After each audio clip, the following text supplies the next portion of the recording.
Welcome. परत एकदा सर्वांचं स्वागत आहे एमपीएससी वालाच्या युट्यूब चॅनलवर.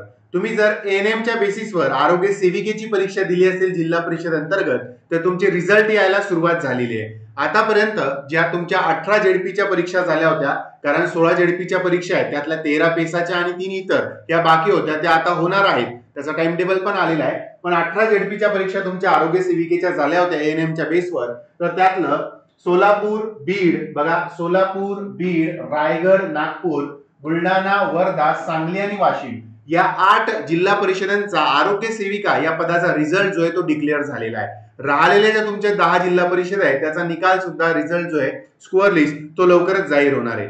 आणि आरोग्य सेवकचे पण रिझल्ट जे ते आलेले आहेत. आता नागपूरचं डॉक्युमेंट व्हेरिफिकेशनचा शेड्यूल पण आलेला आहे, त्यांचं लवकरच डीबी आहे. सो ज्यांचा याच्यामध्ये चान्सेस आहे सिलेक्शन होण्याचं त्यांची ठीक आहे डीबी साठी कोणाकोणाला बोलवलं जाईल त्याची यादी पण येणारच आहे. सो ज्यांचे चान्सेस आहे त्यांनी डॉक्युमेंट पण रेडी ठेवायचे.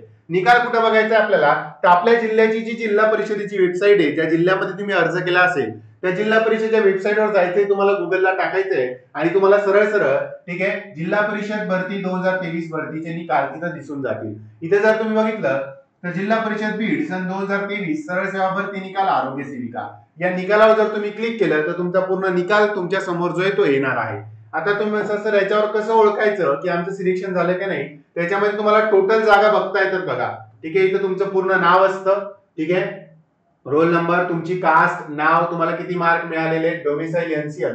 तर तुमच्या त्या जिल्हा परिषदेमध्ये तुमच्या कास्टसाठी किती जागा होता त्याच्यावरून तुम्ही एक अंदाज बांधू शकता की तुमचं आरोग्य सेविका या पदासाठी सिलेक्शन होणार आहे की नाही होणार आहे. ठीक आहे, जर तुम्हाला कळलंच नाही, यातून समजलंच नाही, तर लवकरच तुमची जी डीव्ही साठीची यादी आहे ती सुद्धा जाहीर होणार आहे. जसं नागपूर जिल्हा परिषदेने आरोग्य सेवक 40 ची केलेली आहे, तर तुमच्या पण याद्या येतील, त्यानुसार तुम्हाला डॉक्युमेंटेशनला जायचं आहे. ठीक आहे, कोणाला काही अडचण असेल या संदर्भात तर तुम्ही कमेंटमध्ये सांगू शकता. नक्कीच त्या कमेंटचा रिप्लाय जो आहे तो दिला जाईल. त्या व्हिडिओमध्ये हीच माहिती द्यायची होती की आरोग्य सेविकेचे जे रिझल्ट आहेत ते यायला सुरुवात झालेली आहे.